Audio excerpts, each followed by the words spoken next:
Yeah. All right. Next here, speak to your audience with stories that work for each stage of the buyer journey, from awareness to need to comparing options to purchase.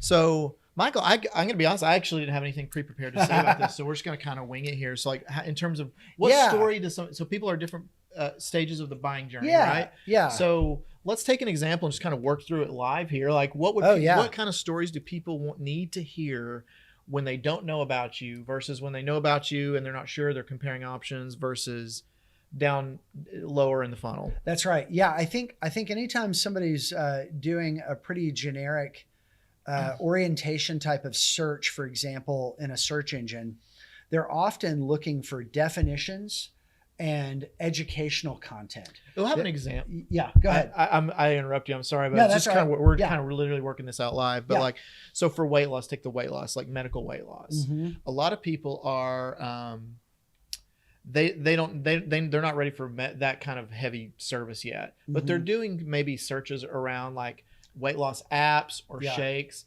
So am I overweight or am I obese?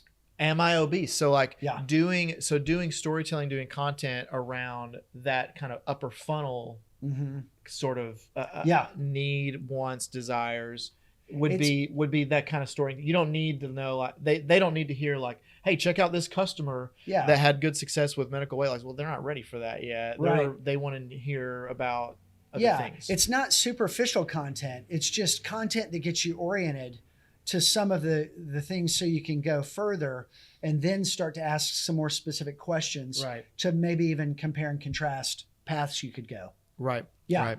Yeah. So I think having a content strategy, I think of content as a matrix, and you have all of your different services on one axis, and then you have all the different stages in the buyer's journey on another axis. And I think a good, robust content strategy covers all of those.